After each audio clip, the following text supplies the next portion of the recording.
Are you one that savours the delicacy of bushmeat? Have you tasted any of these species before? Or do you plan to have a meal of it, even this weekend? Arise News environmental correspondent Laila Salami on this week's edition of Go Wild reports on Nigeria's booming bushmeat markets and solutions to protect endangered wildlife animals from consumption and the illegal wildlife trade. According to WildAid, a growing appetite for bushmeat among urban populations in Nigeria is increasing the risk of zoonotic disease transmission and threatening wildlife populations in the country and surrounding regions. Laila Salami tells us more. I like bushmeat. For my area, we prefer bushmeat than all these chicken and beef. Bushmeat is a nice meat. I feel so bad if they banned bushmeat. Bushmeat. It can be anything, from snakes to monkeys to crocodiles to pangolins to sea turtles, you name it. No wildlife is spared. And did you know that the hunting and selling of most endangered species is illegal in Nigeria? Therefore, the consumption is too.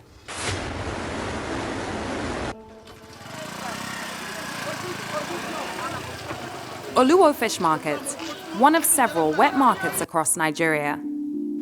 The hustle and bustle is much like any other market, although the Lagos State Ministry of Health has been attempting to shut it down, as what's on sale here is far from ordinary. But traders are often unwilling to acknowledge that their livelihood can pose a severe risk to health and the environment. For the safety of the salesman who spoke to us in this report, we've kept his identity anonymous. I sell pangolin and bushmeat, alligators, crocodile, grasscutters, and terrapin, and every kinds of bushmeat. I've been selling this bushmeat for 30 years now, 40 years. I'm selling this bushmeat with my families. We are selling it together. We left Old Chief before we entered the new market. Human contact with wild animals increases the risk of zoonotic disease transmission. Outbreaks of diseases like Ebola and monkeypox have been linked to the bushmeat trade. COVID-19 too, potentially originating from wild animals, has shown the world just how serious this can be. General consensus is that COVID did come out of the ecosystem through handling of exotic species.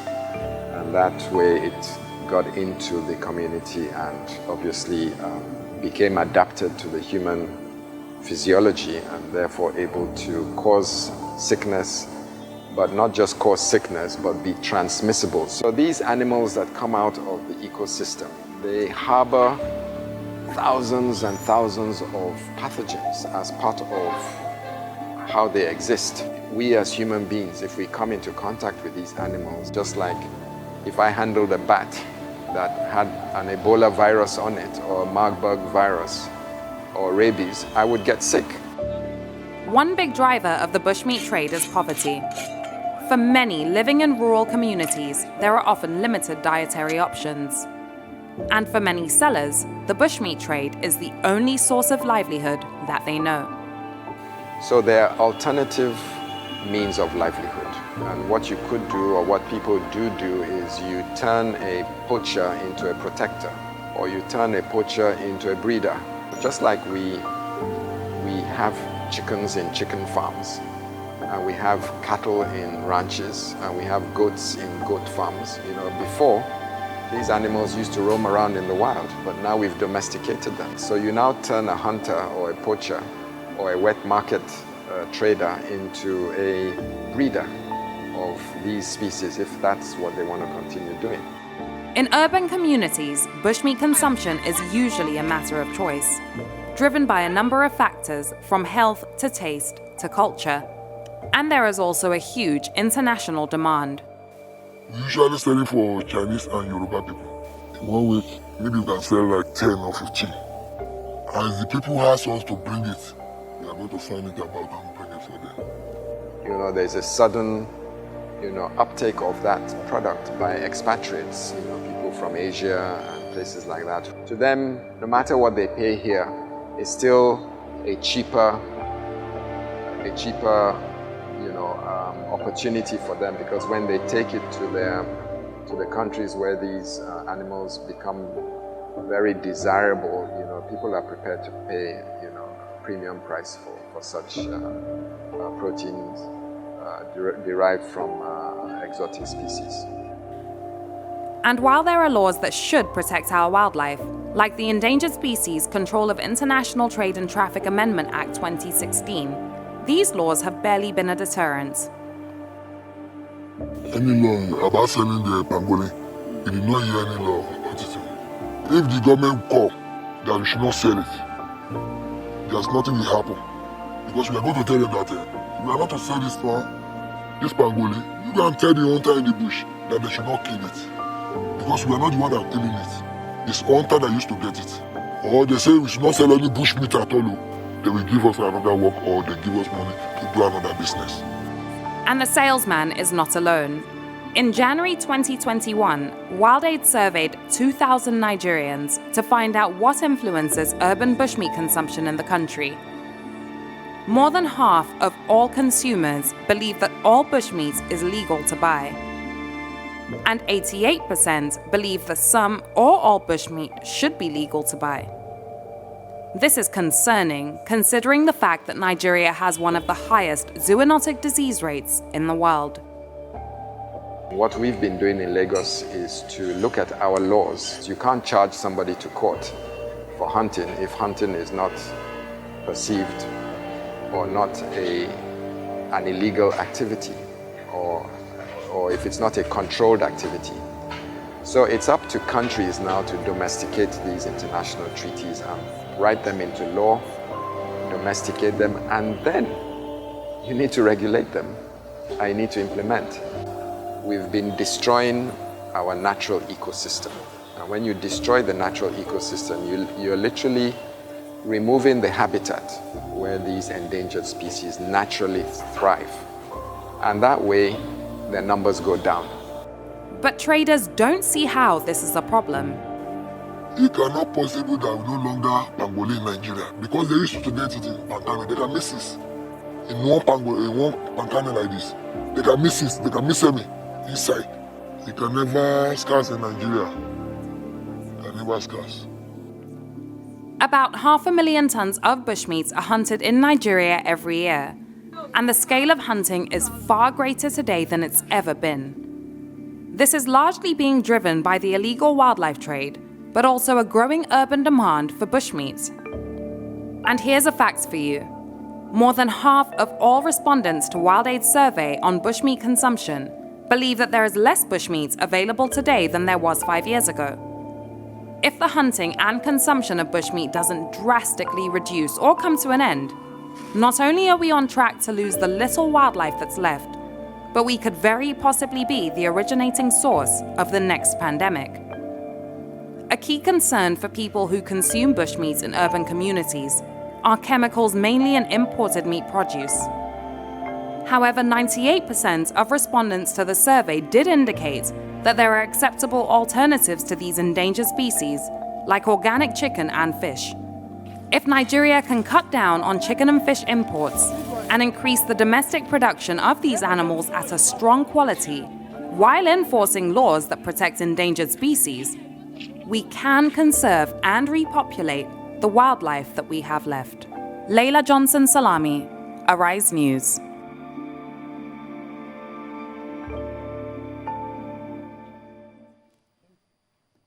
Well, that was captivating to say the least. Laila Johnson Salami does join us in the studio here.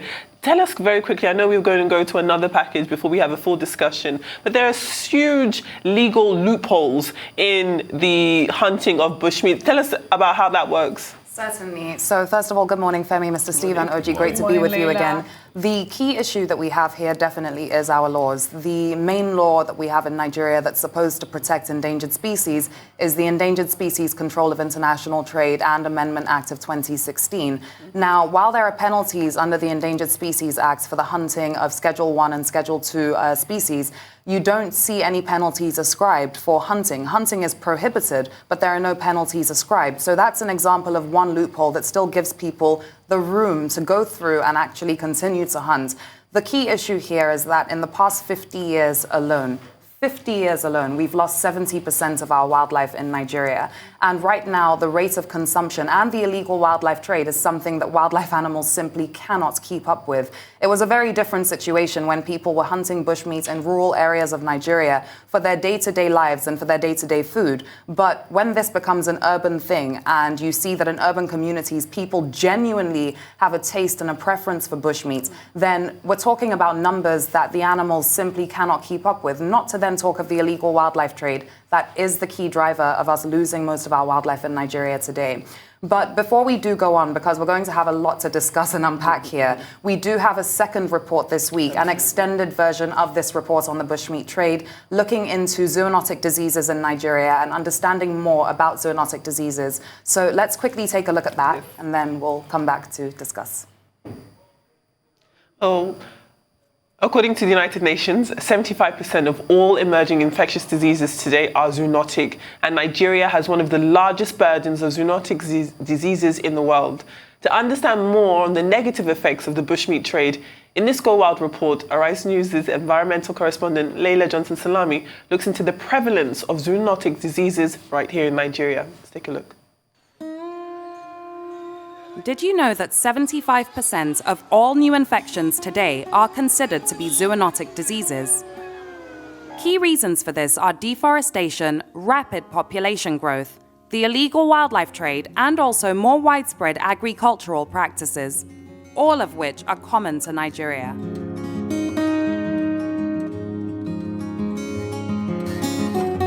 Zoonotic diseases, simply put, are diseases that we share with animals. We can get it from animals, we can give it to the animals. Nigeria is rated among the top 10 countries with the highest burden of zoonotic diseases globally. Some of these illnesses you may not have even heard of, as it's usually only those that cause pandemics or widespread epidemics making the global headlines, like the 2006 bird flu outbreak in the country, or the pandemic flu, which humanity hasn't experienced in a while, but scientists say we are not too far off from. We have seasonal flu every year, but we haven't had pandemic flu for a while. And pandemic flu is when a flu virus can come out of the wild into a human being and go from a human being to another human being. If that happens, we are really going to be set up for another pandemic flu outbreak like the Spanish flu. Right now we're watching the different varieties of flu viruses that come out of the wild, out of pigs, out of ducks, out of birds, out of mammals, and we are watching their genetic structure. And we are observing that we're getting closer and closer to mutations that would allow or permit a contagion moving from person to person. And we're literally 2 or 3 mutations away from that happening globally. Diseases like Ebola, Lassa fever, monkeypox, and yellow fever are some other zoonotic diseases that you're likely to have heard of if you live in Nigeria. But what about the ones that are less common, like leptospirosis? One of my pet disease that I used to make an example for people is leptospirosis. It's carried by rats in their feces. They share it with dogs too. Dogs carry leptospirosis, so you find that there's this transmission between rats and dogs, and the rats are all around us. Leptospirosis is a bacterial disease, and it mimics so many other diseases. It mimics malaria, gives the same symptoms as malaria: body pain, increased temperature, decreased appetite, and all that. You find yourself unwell, you have a fever, you lose appetite, and they say, I'm not feeling well. The next thing they say, it's either malaria or typhoid, and then we go straight to the pharmacy, we purchase malaria medicines, we purchase antibiotics, we take them, and 3-4 days later, we feel well. But you just may not have had malaria. You could just have had leptospirosis. The burden of zoonotic diseases is often underestimated due to weak surveillance, poor awareness, and a lack of data. And Nigeria having one of the highest populations of livestock on the continent, one of the highest human populations in the world, and a growing bushmeat trade, does put the country at a greater risk of outbreaks. If you have a mammal that has by nature hundreds and hundreds of viruses that live on it, in it, and in its digestive system, in its respiratory tract, in its salivary glands, and you kill it, and you take it back to your hut or your house, and you're not wearing gloves, you slaughter it, you open it up, blood from that animal, its secretions, its feces, its urine is coming in contact with you, you are now exposed to hundreds and hundreds of these pathogens. Now, 1 or 2 or 3 or even more of them will be able to affect you and infect you and make you sick. That's a zoonotic event. Now, if that pathogen is able to affect you and infect you, and you're able to infect another human being, then you're now setting up a good environment for an outbreak. Now, the interesting thing about zoonotic diseases is the ones that have been established amongst us, we have developed what I would call a relative amount of immunity to them. We've been exposed, we've survived, so we're immune to them. So they really are not the cause of immediate concern. The challenge now is the new ones that are coming into the society via the bushmeat trade. We are not prepared for those ones. We do not have immunity against them. The COVID-19 came and took the world to its knees because we didn't have any immunity against it. If you look at animals that live in the wild, if you take one of those species into the laboratory and extract all the pathogens that live in it, you will find hundreds and hundreds of different kinds of viruses. We haven't seen it often enough to make it a health priority, and therefore we won't have any treatment or any vaccines against it, because how many times have we seen COVID before? You know, who's going to spend money on a COVID vaccine? Who's going to spend money on finding out how to treat COVID or SARS when it comes up once every 100 years or something like that? So we prioritize our research and development to pathogens that are of major public health concern. While there is still a lack of empirical evidence on zoonoses in Nigeria that can help us to create and implement policies for stronger public health control, we know that respect plays a key role in the reduction of its prevalence. The self-respect to protect ourselves and educate ourselves on the risks, and also the respect for animals and their boundaries as living organisms. We also know that zoonotic diseases are borderless, and we are all at risk of infection. While there have been achievements in controlling some zoonotic diseases like tuberculosis, with cases of early death from TB falling over the past 3 decades, we also know that zoonotic diseases have the ability to send shockwaves across the world. So for Nigeria and many other countries, adequate public-private investment in zoonotic disease research is needed now more than ever. Laila Johnson Salami, Arise News.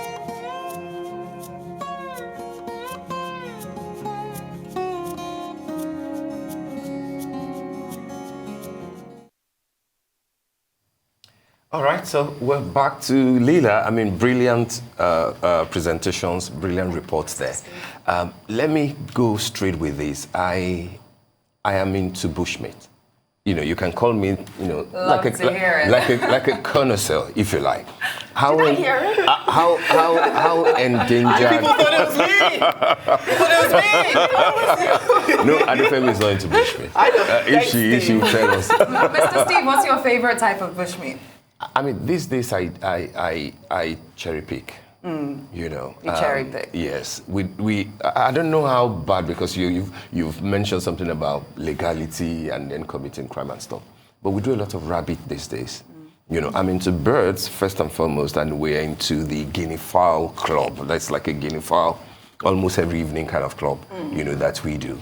And then rabbit is now part of it. And guess what? Alligator has also joined it. Yes, I have seen those videos. A friend of mine had a big party for his mom's funeral in Ibadan recently. Guess what happened? The hashtag became the alligator party.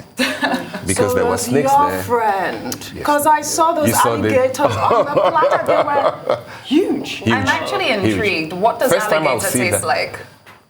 I mean, it's nice, you know. I don't do that in big bites.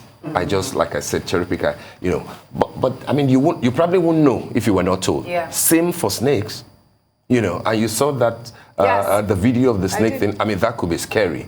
But then if they're now serving you in like some small side plate, you wouldn't know, and they'll tell you that, oh, that snake, that big snake is from Ekpe or from Badagry. Kind of, you know. Rabbit, you will know that this is not your normal type of meat. Yeah. You know, and your taste bud will have to get used to a new thing. But what I'm trying to say is that it is big, it is huge. Yes. And it's not limited to side corners or poor communities. A lot of, you know, upwardly mobile guys are into bushmeat. I mean, if you go to, it is absolutely. I don't know if you know of the Carnivore in Nairobi, possibly one of the biggest restaurants in Africa. It's all about bushmeat, different types. You will be served like 26 different types of, and they're just bringing it in bits, crocodile, snake, you know, everything in bits like that. Well, the truth is, if you think about it, I mean, look at the price that a sea turtle goes for on the black market, about 200 to 250,000 naira. That's not a poor man's food, right? And this is where the issue comes in. It was one thing where poor communities and rural communities were hunting out, like I said before, for their day-to-day. But the growing urban demand for bushmeat consumption in Nigeria is where the problem comes in. The alligators and the snakes that people are eating, it's people who have the money to afford to buy these species that are able to buy them. But like Professor Abayomi said in that report, if there really is such a huge appetite in Nigeria for these species, then captive breeding could be a solution. However, some conservationists strongly argue against captive breeding. It's seen as being far more expensive, so it doesn't really stop the poaching. People are still going to go into the forest or the bush to poach these animals because the captive breeding programs are expensive. There are also arguments against taking animals out of their natural habitat. But at the end of the day, that could be the solution if the appetite is there and if Nigeria wants to sustain this. Because right now what's going on is unsustainable. Like we saw in that Wild Aid survey, a majority of people do realize that there is far less bushmeat available today than there was 5 years ago. And I love the fact that you said that you eat bushmeat, because now I can question you, Mr. Steve. Would you say that as someone who consumes bushmeat, that it's far less available today than it was 5 years ago? I won't say so. Oh, he wouldn't know, because he'll go and eat it whenever he finds it. I mean, I don't go out looking for it. When you see it, but a lot of people will make the argument about, you know, for the reptiles, for example. I mean, would you rather have the snakes and the alligators and the crocodiles just roaming about rather than those who can deal with them as meals, you know, to go ahead? I mean, can we really run out of snakes and alligators? The thing is, we certainly can. There are certain species of snakes that are listed on the endangered species list because their populations are really, really declining. And there are certain species that are poached as bushmeat. And people aren't looking into the science of the reproduction of these animals. Take a pangolin, for example. Pangolins are craved for by many people. They love pangolin meat. A pangolin can only give birth to one child every 2 years. So if you continue to hunt pangolins at that rate to keep up with consumption, then very soon there are not going to be any pangolins in the bush for you to hunt to eat. You know, Laila, what I found quite instructive in your report was how you linked the consumption of this bushmeat to infectious diseases. Because as you know, the infectious pathogens evolve, right? And they come from animals and they cause these diseases, the respiratory diseases like the SARS-CoV and COVID that we are experiencing now. That's what I found quite instructive. I would like for you to expand on that. Thanks, Oji. So Nigeria is actually rated amongst the top 10 countries with the highest burden of zoonotic diseases in the world.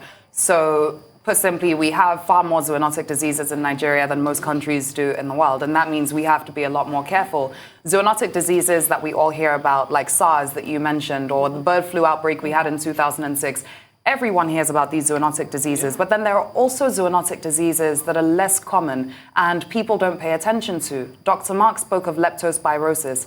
I only found out what leptospirosis was when we started working on this project. Leptospirosis, like he said, is a disease carried by rats, and it's very similar to malaria, so it often mimics malaria. So a lot of people in Nigeria are getting sick with leptospirosis, thinking that it's malaria. And that also puts pressure on medical doctors and staff to actually start going further to investigate when someone comes in with malaria symptoms, or pharmaceuticals when someone comes in to buy malaria medication, because a lot of people think they have malaria, but they have leptospirosis. Right. And like Prophet Bayomi said, we're 2 to 3 mutations away from the next flu pandemic. COVID-19 should have been the biggest wake-up call. Yet it wasn't, because most of the survey respondents were not influenced by the COVID-19 pandemic, and it did not influence them to stop them from eating bushmeat. Bushmeat consumption is still continuing. So when are we really going to learn our lesson? That's my fear. Are we going to learn that the risks are too high, too late? Are we going to be the source of the next pandemic? We need to start controlling certain activities and turning things around if we want to see a change. I'd like to quickly touch on a case study to give an example. Most people in this survey said that they consume bushmeat because they prefer it to the chicken and fish that comes in from different countries, imported meat, produce, right? Have you heard of Noila chickens before? So Noila chickens, Nigeria plus broiler. The broiler chickens, I believe, were first ever bred in the United States. These are chickens that can produce 4 times as many eggs as your regular chicken. They also grow huge in size. They can sustain the conditions of Nigeria. And certain farms in Nigeria are now breeding Noila chickens, because if we can start increasing our production of chicken and different types of meat that are seen as adequate enough and seen as not having any problem with wildlife, you know, then at the end of the day, we can maybe cut down on bushmeat consumption. So it's really cool to know that certain things like that are going on Nigerian farms. And I do implore everyone watching to look into Noila chickens, that's Noiler, to find out more information. Because if we can go about agriculture in this way and change our breeding practices, then we may see that shift. Although some people like you may just still like it for the taste. Well, I think after your report, Steve, just a very quick one, because we've got just, I think, less than a minute. You said something about legality. So when Nigerian government or some state governments ask local hunters to be part of the security apparatus, are they basically asking those who are engaging in illegal hunting to assist in security matters? No, I think what they're trying to do is they're trying to turn hunters into protectors. So if you are someone, you can't take away people's livelihood. You can't just wake up and say, oh, we're going to go and shut down Oluwo fish market that several people make their day-to-day income off when you have nothing else for them. So we can turn hunters into protectors. It's been done in many parts of the world. Turn them into people who are now protecting our forests and making sure that poachers don't come in, so that they still have a sustained livelihood without having to kill the animals. Laila and Salami. Thank you so Our environmental much, correspondent. Thank you so much, honestly. And thank you too, Femi. You've been a huge part of this, helping with all the production. So. Please. Thank you so much. Have we got anything, coming by up? the corner? No, I mean next week? No, I mean bushmeat. Bushmeat outside. Oh, you want me to go and bring some in for you? She's got back for you waiting outside the studio. Everything. There's a grass cutter. And a few rabbits. Just a Sunday Should I bring some canapes around? Alligator? All right, thank you so very much. No more bushmeat. Okay, fantastic. Okay. Thank you, Laila. So, thank you so much. Thank See you you next week.